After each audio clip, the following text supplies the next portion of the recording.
혹시 요즘 밤에 알람 없이도 정확하게 눈 떠지시는 분 계십니까? 새벽 2시쯤 되면요. 시계 안 봐도 몸이 먼저 압니다. 아, 또 화장실이네 하고요. 눈 뜨자마자 한숨부터 나옵니다. 아이고, 이놈의 방광, 나도 이제 나이 들었구나. 이 생각 다들 한 번쯤 해보셨죠? 저는 20년 넘게 중장년 생활 건강을 살펴온 김도연입니다.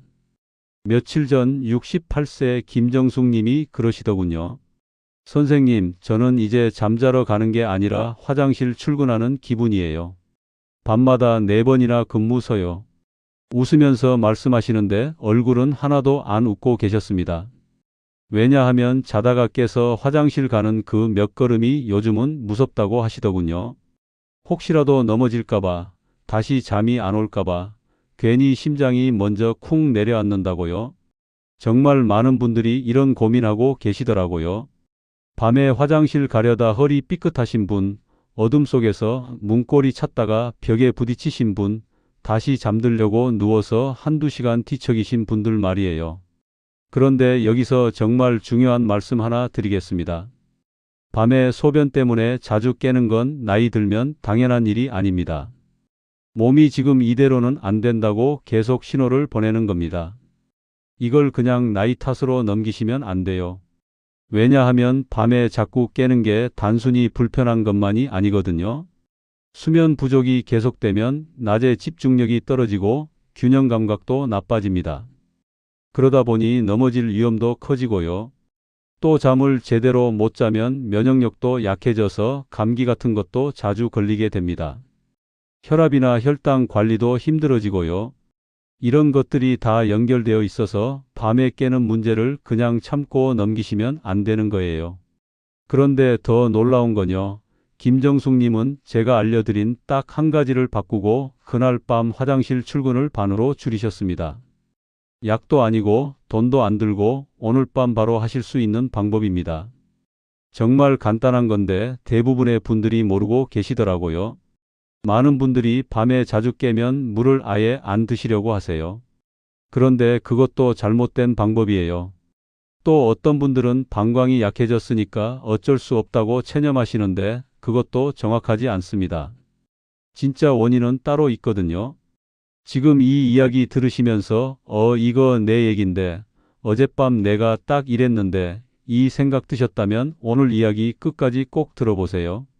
요즘 밤에 몇 번이나 깨시는지 댓글로 남겨보실래요? 김정숙님 이야기를 들으면요. 이런 말 꼭 나옵니다.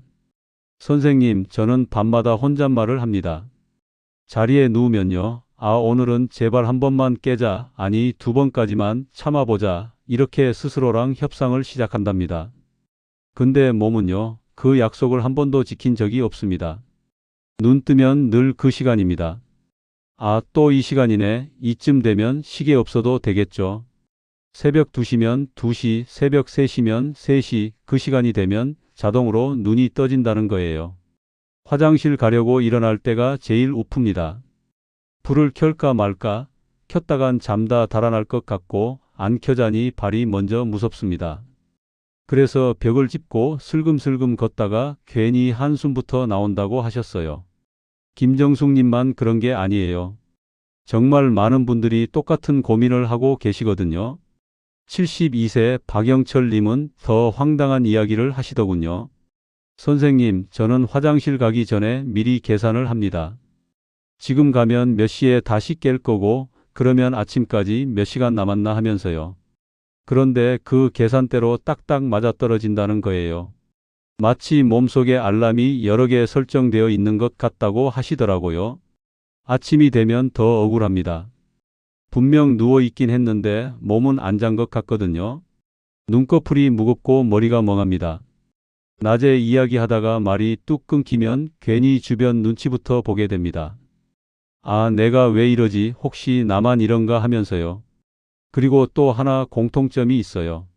다들 이런 말씀을 하세요. 선생님, 낮에는 괜찮거든요. 화장실 갈 일도 별로 없고 밤에만 유독 그래요. 그러니까 방광이 약해진 건 아닌 것 같은데 도대체 뭐가 문제인지 모르겠어요. 65세 이순희님은 이런 말씀도 하셨어요. 며느리가 그러더래요. 어머니, 물 덜 마시면 되지 않아요? 그래서 저녁에 물을 아예 안 마셨더니 입이 바짝바짝 마르고 목이 아프더라고요. 그런데도 밤에는 여전히 깼답니다. 오히려 더 짜증이 났어요. 목은 마른데 화장실은 가야 하고요. 이 이야기를 끝까지 들어야 전체 흐름을 알 수 있습니다. 왜냐하면 여러분이 지금까지 시도해 보신 방법들이 왜 효과가 없었는지, 그리고 정말 효과적인 방법은 무엇인지를 차근차근 설명해 드릴 거거든요. 김정숙 님이 제일 답답해 했던 건 이거였습니다. 선생님, 물도 안 마시고 밤에 돌아다니는 것도 없고 도대체 뭐가 문제예요? 그래서 제가 아주 간단한 얘기부터 꺼냈습니다. 너무 쉬워서 이게 무슨 도움이 되겠냐고 웃으시더군요. 그런데 다음 날 아침 전화 목소리가 달라졌습니다. 선생님, 저 어젯밤에 2번만 깨고 다시 잠들었어요. 이게 우연은 아니죠? 그때 김정숙 님이 하신 말이 아직도 기억에 남습니다. 선생님, 나이 들면 그냥 참고 사는 건 줄 알았어요. 아닙니다. 참을 일이 아니라 방법을 몰랐던 겁니다. 이 영상 끝까지 보시면 여러분도 내가 왜 매번 깼는지 고개 끄덕이게 되실 겁니다. 그리고 오늘 밤부터 바로 달라진 걸 느끼실 거예요. 이런 이야기가 도움되신다면 구독과 좋아요 꼭 눌러주세요. 여러분의 응원이 저에게 큰 힘이 됩니다.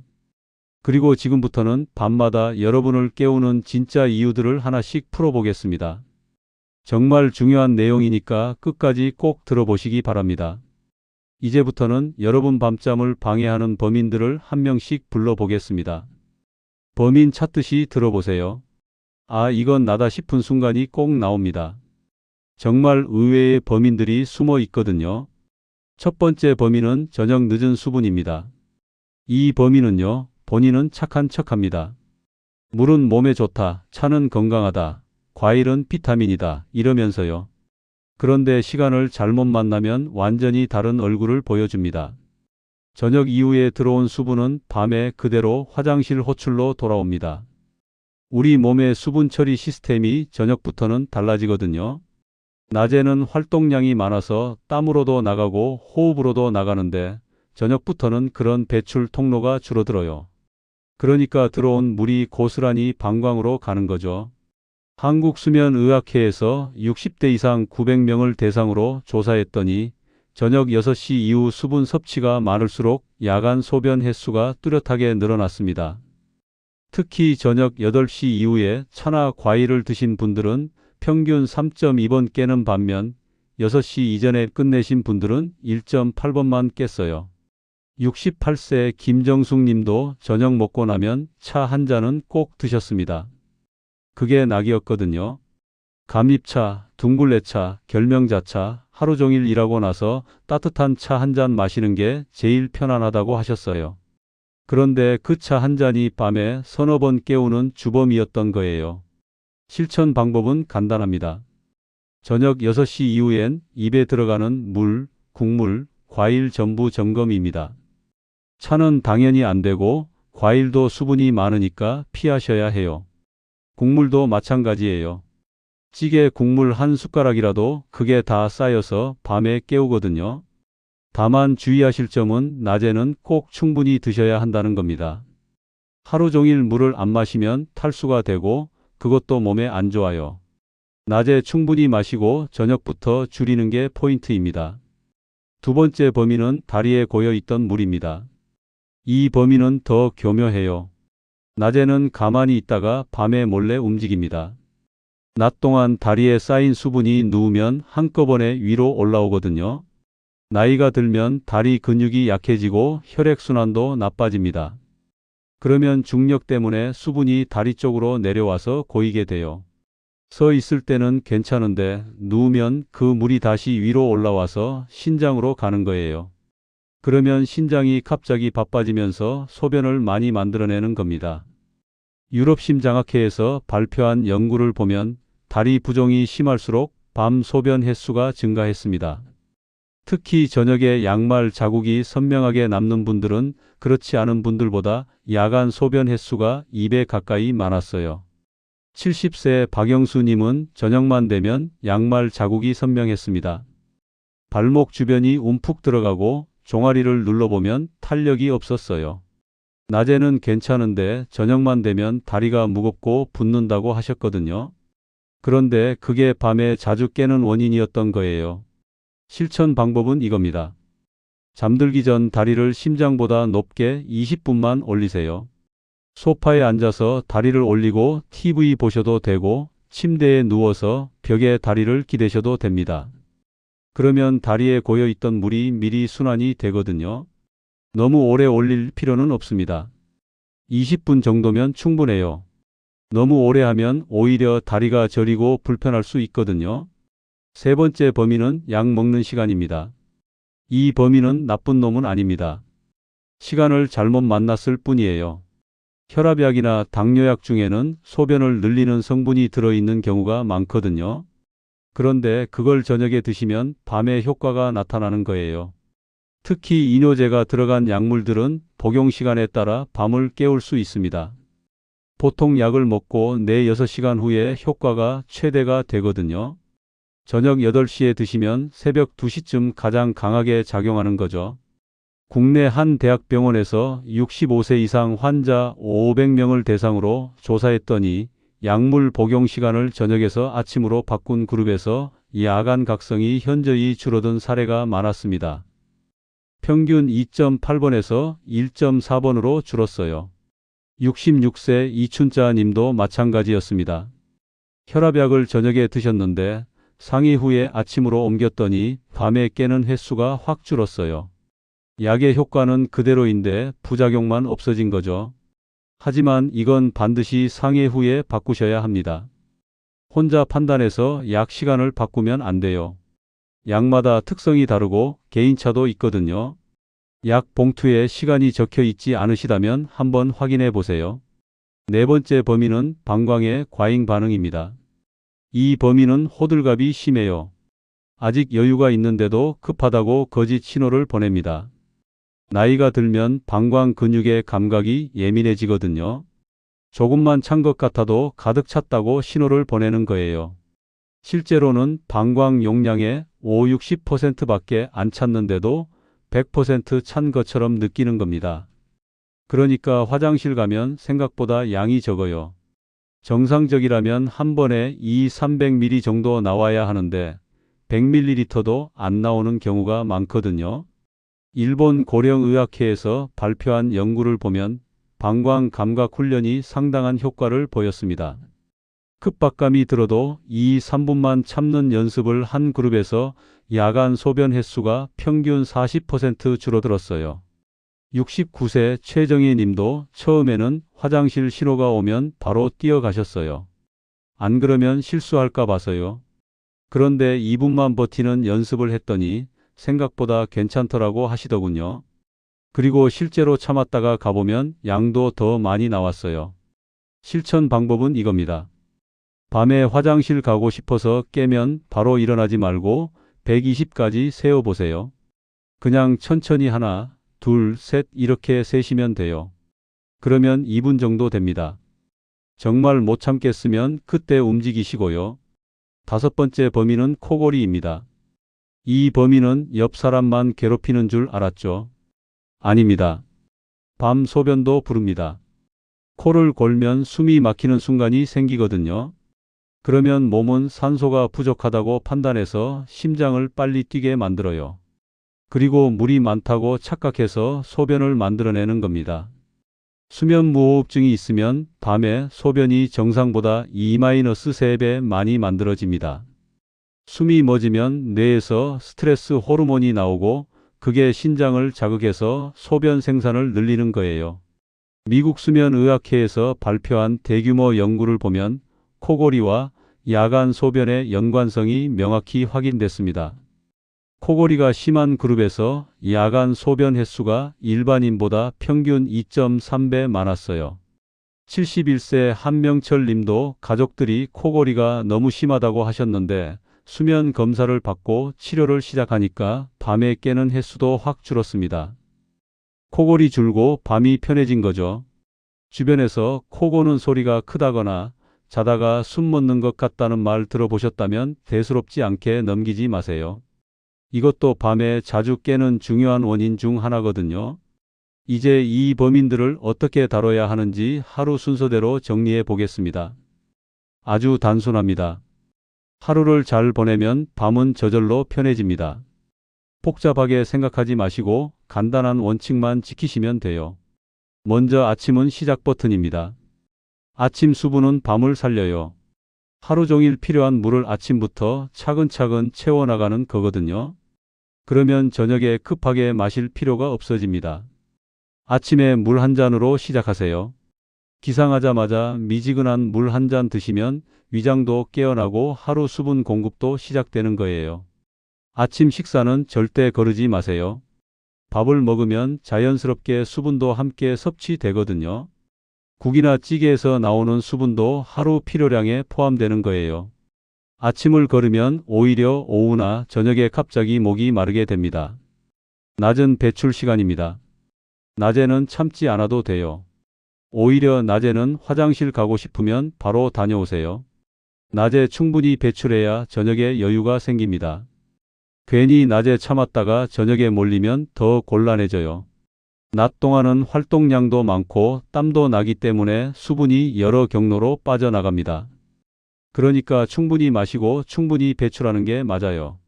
낮에 일부러 참으시는 분들 계시는데 그러지 마세요. 자연스럽게 흘러가게 두는 게 제일 좋습니다.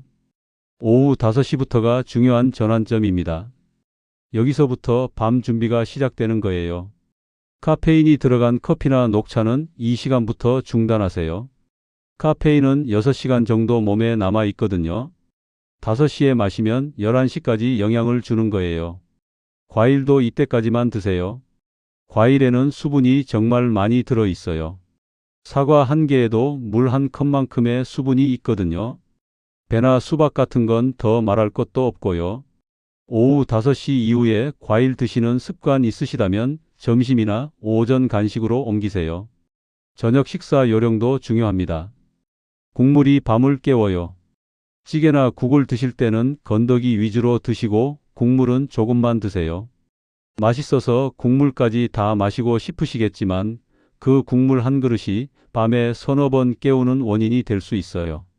식후에 물이나 차 마시는 습관도 줄이세요. 평소 한 컵 드셨다면 반 컵으로, 반 컵 드셨다면 몇 모금으로 줄여보세요. 처음에는 입이 심심하시겠지만 금세 적응됩니다. 그리고 저녁 식사는 가능하면 7시 전에 끝내세요. 늦게 드시면 소화하느라 물이 더 필요하게 되거든요. 또 짜게 드시면 목이 마르니까 간도 적당히 맞추시고요. 잠들기 전 다리 올리기는 정말 효과적입니다. 이건 미리 물을 빼는 시간이에요. TV 보시면서 소파에 앉아서 다리를 올려 놓으세요. 의자 위에 올려도 되고 쿠션을 받쳐도 됩니다. 20분이면 충분해요. 다리를 올리고 있으면 붓기가 빠지는 게 느껴지실 거예요. 양말 자국도 점점 연해지고요. 이렇게 미리 순환을 시켜 놓으면 나중에 누워서 갑자기 물이 몰리는 걸 방지할 수 있어요. 지금 어떻게 앉아 계세요? 다리를 바닥에 딱 붙이고 앉아 계시다면 지금부터라도 발받침대 하나 준비하시거나 의자 위에 다리를 올려보세요. 조금씩이라도 습관을 바꿔나가는 게 중요해요. 마지막으로 잠들기 전 화장실 한 번 더 들르세요. 졸리지 않아도 한 번 더 다녀오는 거예요. 조금이라도 나오면 그만큼 밤에 편해집니다. 안 나와도 괜찮아요. 습관적으로라도 들러보시는 게 도움이 돼요. 침실 온도도 중요합니다. 너무 더우면 목이 마르고 너무 추우면 움츠러들게 되거든요. 적당히 서늘하게 유지하세요. 그리고 머리맡에 물을 두지 마세요. 목마르다고 마시게 되면 또 화장실 가게 되거든요. 오늘 이야기 한 줄로 정리하면 이겁니다. 밤에 깨는 건 나이 탓이 아니라 습관 탓입니다. 정말 간단한 습관들이 모여서 밤을 깨우고 있었던 거예요. 많은 분들이 나이 들면 어쩔 수 없다고 체념하시는데 전혀 그렇지 않습니다. 70대, 80대에도 밤에 푹 주무시는 분들 많거든요. 그분들과 그렇지 않은 분들의 차이는 딱 오늘 말씀드린 이런 작은 습관들이에요. 그냥 두면 어떻게 될까요? 밤은 점점 짧아지고 낮은 점점 길어집니다. 밤에 2번 깨던 게 3번이 되고 3번이 4번이 되고 그러다 보면 아예 잠을 못 자는 날도 생겨요. 낮에는 졸음이 쏟아져서 소파에서 꾸벅꾸벅 하다가 밤엔 또 잠이 안 오는 악순환이 시작되는 거죠. 그리고 밤에 자주 깨면서 화장실 왔다 갔다 하다 보면 넘어질 위험도 커집니다. 어둠 속에서 비틀거리다가 다칠 수도 있어요. 실제로 그런 사고들이 정말 많거든요. 또 수면 부족이 계속되면 면역력도 떨어지고 혈압이나 혈당 관리도 어려워져요. 반대로 하나만 바꿔도 밤이 달라지고 아침 얼굴이 달라집니다. 김정숙 님처럼 첫날부터 효과 보시는 분들도 있고 일주일 정도 지나서 확실히 달라지시는 분들도 있어요. 개인차는 있지만 분명히 달라집니다. 밤에 푹 자고 나면 아침에 일어나는 기분부터 다릅니다. 머리가 맑고 몸이 가벼워요. 낮에도 집중력이 좋아지고 활력이 생깁니다. 그러면 또 낮 활동이 늘어나고 그게 밤잠을 더 깊게 만드는 선순환이 시작되는 거예요. 오늘 당장 하나만 고르라면 저녁 6시 이후 입으로 들어가는 것부터 점검하세요. 이게 제일 효과가 빠르고 확실해요. 차든 과일이든 국물이든 저녁 6시 이후에는 최대한 줄여보세요. 두 번째로는 잠들기 전 다리 올리기예요. TV 보시면서 20분만 다리 올리고 계세요. 이것만으로도 밤에 깨는 횟수가 확 줄어들 거예요. 세 번째는 약 시간 점검입니다. 혈압약이나 다른 약물을 저녁에 드시고 계시다면 한번 상의해 보세요. 아침으로 바꿀 수 있는 약들이 많거든요. 다음 영상에서는 침실에서 놓치기 쉬운 의외의 습관 하나를 다뤄보겠습니다. 침실 온도나 습도, 조명 같은 환경적인 요소들이 어떻게 밤잠에 영향을 주는지 구체적으로 알려드릴게요. 정말 간단한 것 하나만 바꿔도 잠의 질이 완전히 달라지는 내용이니까 놓치지 마세요. 오늘 이야기 들으시면서 이건 꼭 해봐야겠다 싶으셨다면 요즘 밤에 몇 번이나 깨시는지 댓글로 남겨주세요. 그리고 오늘부터 하나씩 실천해 보시고 일주일 후에 어떻게 달라졌는지도 알려주시면 다른 분들에게도 큰 도움이 될 거예요. 여러분의 경험담이 누군가에게는 희망이 될 수 있거든요.